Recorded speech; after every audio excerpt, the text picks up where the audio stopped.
उपस्थित हुने क्रममा आज किन मारिए राजा वीरेन्द्र? नागरिक न्यूजमा प्रकाशित यही सामग्रीको साथमा उपस्थित भएका छौं। कृपया अन्तिमसम्म सुनिसकेपछि मात्रै आफ्नो प्रतिक्रिया व्यक्त गर्नुहोला।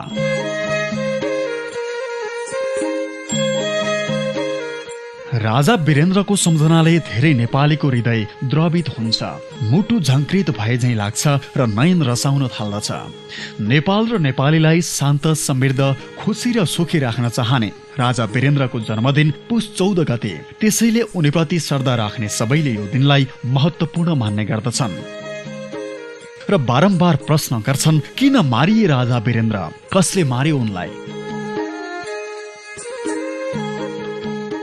2050 साल जेठमा तत्कालीन सांसद तथा विपक्षी दल एमालेका महासचिव मदन कुमार भण्डारीको निधनप्रति दुःख व्यक्त गर्दै राजा वीरेन्द्रले दिएको समवेदना सन्देशमा भण्डारीलाई समर्पित राष्ट्रवादी तथा सिद्धान्तवादी राजनीतिज्ञ भनिएको छ।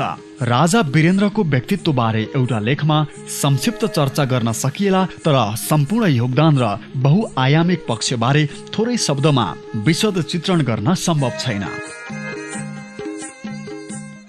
2002 पौष 14 गते तत्कालीन युवराज महेन्द्र तथा युवराज्ञी इन्द्र राज्यलक्ष्मी देवी शाहका ज्येष्ठ सुपुत्रका रूपमा नारायणहिटी राजदरबारमा जन्मिएका वीरेन्द्रले प्रारम्भिक शिक्षा भारतको दार्जिलिङ स्थित सेन्ट जोसेफ स्कुलमा लिएका थिए भने 2016 सालमा उनी ब्रिटेनको इटन कलेजमा भर्ना भएका थिए।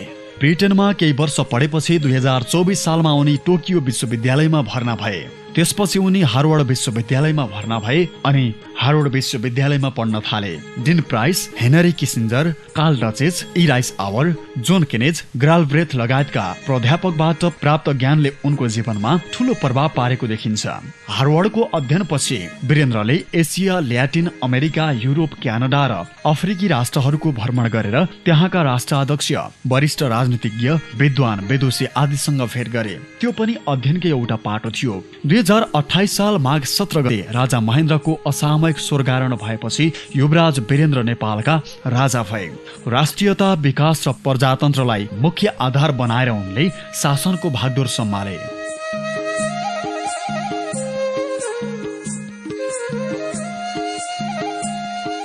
राष्ट्रिय स्वतन्त्रता सदैव अक्षुण्ण रहोस् भन्ने अभिप्रायले उनले देशवासीलाई लगातार घचघचाइरहे। 2031 फागुन 12 गते श्री 5 वीरेन्द्रको शुभ राज्याभिषेक दैविक विधि तथा परम्परा अनुसार विशेष सार्वजनिक समारोह बीच बसन्तपुर दरबारको प्राङ्गणमा अवस्थित नासाल चोकमा सुसम्पन्न भयो। विश्वका एकमात्र हिन्दू राजाको शुभ राज्याभिषेकमा सहभागी हुन 60 राज्यका राष्ट्र प्रमुख, सरकार प्रमुख र प्रतिनिधिहरू नेपाल आएका थिए। राजा महेन्द्रले 43 राष्ट्रसँग कूटनीति सम्बन्ध स्थापना गरिसकेकोले धेरै जसो राष्ट्र नेपाल बारे अनभिज्ञ थिएनन्। विश्व मञ्चमा नेपालको भूमिका महत्त्वपूर्ण हुँदै गएको र नेपालले हजारौं वर्षदेखि बचाएको स्वतन्त्रता, एकता र अखण्डता अन्य देशका लागि समेत उदाहरणीय बनेको सन्दर्भमा त्यसबेला संसारले नेपाललाई सूक्ष्म रूपमा हेरिरहेको थियो।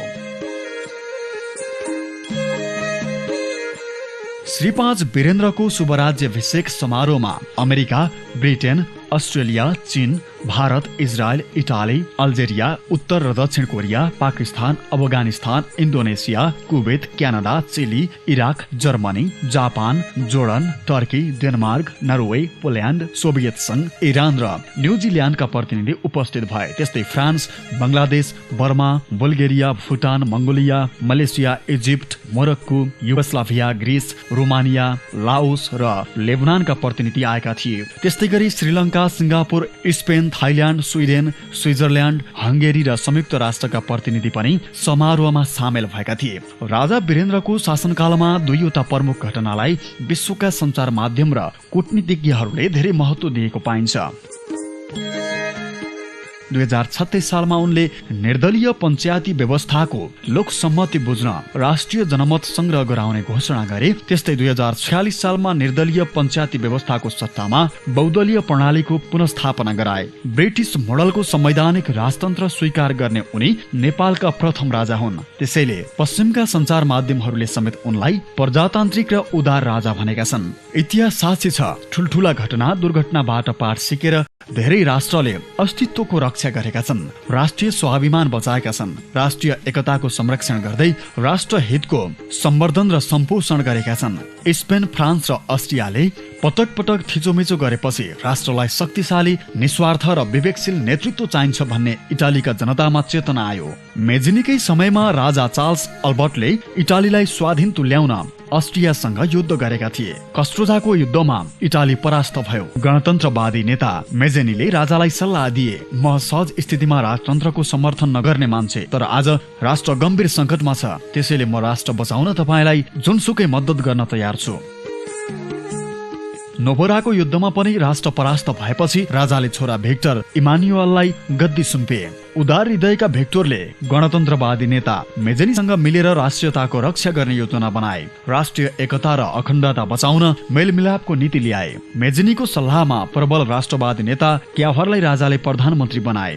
उनले इटालीका जनतामा राष्ट्रवादको अपूर्व लहर ल्याए। क्याभरले भने, इटालिया फारादासे, इटाली आफ्नो रक्षा आफै गर्छ। विदेशी हस्तक्षेप विरुद्ध खुल्ला चेतावनी र सन्देश थियो।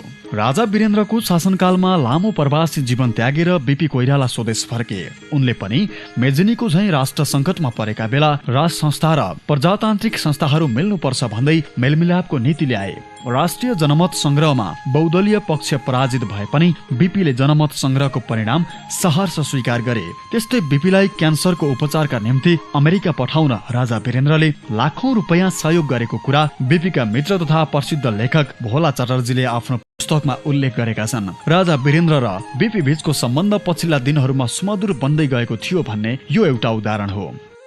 30 वर्षसम्म राजा वीरेन्द्रको सामिप्यमा रही निकट सम्बन्ध राख्न सफल डाक्टर यादव प्रसाद पन्त, पूर्व अर्थमन्त्री, कूटनीतिज्ञ र राष्ट्र बैंकका पूर्व गभर्नर राजा वीरेन्द्रसँग अत्यन्त प्रभावित थिए। कालिका स्थान काठमाडौँ स्थित निवासमा उनले पंक्तिकारसँग भनेका थिए, कृषि र उद्योगमा प्रगति गर्न सकेनौं भने नेपालको राष्ट्रिय आय माथि उठाउन सकिँदैन भन्ने राजा वीरेन्द्रको धारणा थियो। पन्तले श्री 5 वीरेन्द्रको आर्थिक विकासको अवधारणा शीर्षकको आलेखमा पनि यसको व्याख्या गरेका छन्। 2043 सालमा प्रधानमन्त्री भएका मरिचमान सिंह श्रेष्ठ राजा वीरेन्द्रसँग खुलेर छलफल गर्थे भन्ने कुरा उनका अन्तर्वार्ता र उनीसँगको कुराकानीको प्रसङ्गमा छर्लङ्ग भएका छन्।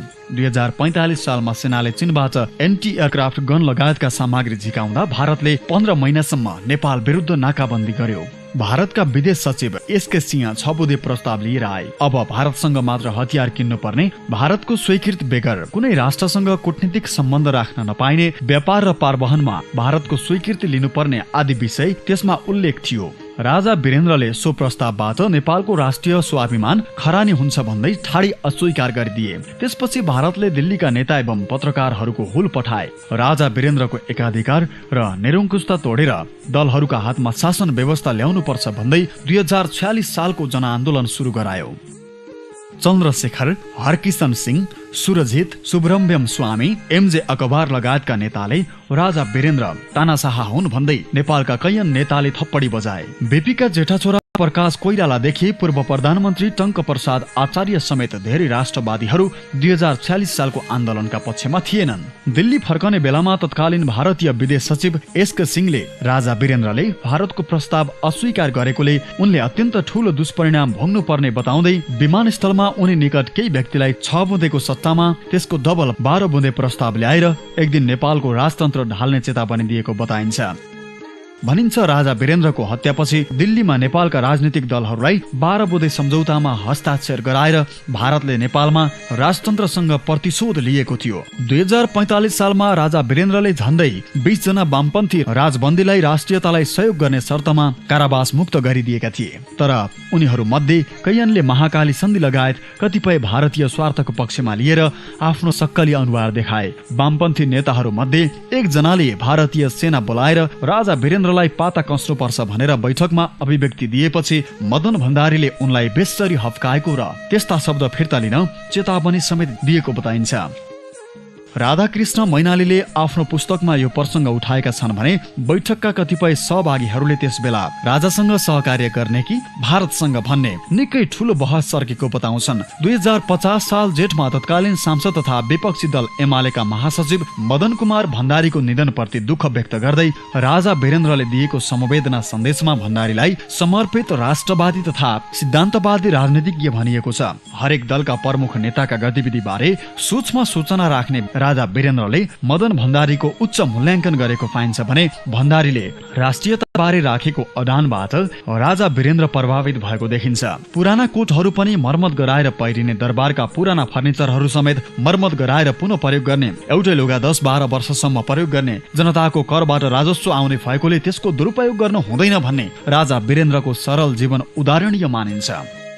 भारतसँगको निर्भरता घटाउँदै अन्य राष्ट्रसँग आर्थिक कूटनीति बढाउनु पर्ने उनको मान्यता र योजना थियो। 2057 फागुनमा भएको ओआओ फोरमको बैठकमा उनलाई चीनले विशिष्ट अतिथिका रूपमा सहभागी गराएको थियो। त्यसबेला वीरेन्द्र तथा चीनका उच्च स्तरका नेताहरू बीच भएको संवाद निकै अर्थपूर्ण मानिएको छ। 2058 जेठ 3 गते राजा वीरेन्द्र र चीनका प्रधानमन्त्री झु रोङजी बीच काठमाडौँमा लामो गम्भीर र गोप्य वार्ता भएको थियो। नेपालमा चीनको लगानी बढाएर आर्थिक समृद्धिको क्षेत्रमा योगदान गर्न चीन तत्पर देखियो। राजा वीरेन्द्रका बारेमा राम्ररी अध्ययन गरेका वरिष्ठ अधिवक्ता गणेशराज शर्मा र कतिपय पुराना कूटनीतिज्ञहरूले भारत तथा पश्चिमी राष्ट्रहरूको नचाहिँदो हस्तक्षेपबाट नेपाललाई मुक्त गराउन राजा वीरेन्द्रले सुरु गरेको प्रयत्न नै उनको हत्याको प्रमुख कारण हुन सक्ने विश्लेषण गरेका छन्। हिमाली जिल्लाहरूको धर्म, संस्कृति र जनजीवन बारे गहिरो अध्ययन गरेका मुस्ताङ निवासी कृष्णलाल थकालीले अमेरिकी सहयोगमा नेपालमा सञ्चालित खम्पा विद्रोह दबाउन राजा वीरेन्द्रले खेलेको भूमिकाबाट चीन निकै प्रभावित भएको बताएका छन्। नेपाललाई आधार इलाका बनाएर चीनलाई टुक्र्याउन खोज्ने अमेरिकी योजना असफल तुल्याएपछि अमेरिकी लगायतका पश्चिमा राष्ट्रहरू समेत राजा वीरेन्द्रसँग निकै रुष्ट रहेको बुझिन्छ। 2053 साल भदौको पहिलो हप्ता चीनका राष्ट्रपति जियाङ जेमिनको नियन्त्रणमा राजा वीरेन्द्र चीन भ्रमणमा गएका बेला नेपालमा ठूलो आर्थिक लगानी गर्न चीनले चासो देखाएको थियो भने नेपाल र चीन बारे विकसित हुँदै गएको नयाँ आयामप्रति भारत र पश्चिमा राष्ट्रहरू निकै सशंकित भएको पाइन्छ। राजा वीरेन्द्रको हत्याकाण्डमा यी सबै घटनाक्रम जोडिएको हुन सक्ने कतिपयको विश्लेषण छ। नेपालको सुरक्षात्मक रणनीति नामक पुस्तकमा चीनका प्राध्यापक वाङ चुङले राजा वीरेन्द्रको हत्यामा भारत र अमेरिकाको खुनी हात रहेको भन्दै कठोर आलोचना गरेका छन्। गिरिजाप्रसाद कोइरालाको मृत्युको केही दिनपछि एउटा दैनिक पत्रिकामा प्रकाशित लेखमा पूर्व परराष्ट्र मन्त्री चक्रप्रसाद वास्तुलाले त्यस्तै आशंका गरेका छन् भने गिरिजाप्रसाद कोइरालाको आत्मवृत्तान्त आफ्नै कथामा भारतीय गुप्तचर संस्था रहको योजना अनुसार नेपाली कांग्रेसले नेपालको विमान अपहरण गरेर भरु 30 लाख रुपैयाँ लुटेको, सक्कली भारतीय नोट छापेको र युरेनियम ओसार पसार गरेको स्वीकार गरेका छन्। मदन भण्डारीको रहस्यमय मृत्यु र राजा वीरेन्द्रको हत्या जस्ता घटना बारे स्पष्ट लेख्ने कतिपय लेखक र विश्लेषकले चीनलाई सार्कको सदस्य बनाउनु पर्छ भन्ने अभिव्यक्ति दिएपछि राजा ज्ञानेन्द्रलाई बाह्य शक्तिको दबावमा गद्दीच्युत गरिएको विश्लेषण गरेका छन्। राष्ट्रको स्वतन्त्रता, स्वाधीनता, सार्वभौमिकता, एकता, अखण्डता, अस्तित्व र इतिहासको रक्षा गर्न चाहिने व्यक्ति र स्थायी शक्तिलाई सिद्ध्याएर आफ्नो स्वार्थ पूरा गर्न चाहनेहरूले 2047 सालको संविधान निर्मूल गरेर जुन मार्गमा नेपाललाई डोर्याउन खोजे, अहिलेको राजनीतिक अस्थिरताको जरो पनि त्यही हो। तसर्थ राष्ट्रमा स्थायी शान्ति, समृद्धि र राष्ट्रिय स्वाभिमानको रक्षा गर्न राजनीतिक दलहरूका साथै चेतनशील समुदायले परमुखापेक्षी प्रवृत्ति त्यागेर आफूलाई राष्ट्रवादको भावधारमा अगाडि बढाउन सक्नुपर्छ। नत्र जति वर्ष बिते पनि नेपाल सदैव अस्थिर, अशान्त र अन्योलग्रस्त भइरहने देखिन्छ। यो सामग्री प्रति तपाईको अमूल्य सल्लाह, सुझाव अनि प्रतिक्रिया हाम्रो कमेन्टमा उल्लेख गर्नुहोला। यस्तै नयाँ नयाँ खबर, विशेष जानकारी अनि गीत संगीतसँग सम्बन्धित भिडियोहरूका लागि यस हाम्रो युट्युब च्यानल सब्स्क्राइब गर्नुहोला। हामी सधैँ तपाईसँगै रहनेछौँ। धन्यवाद।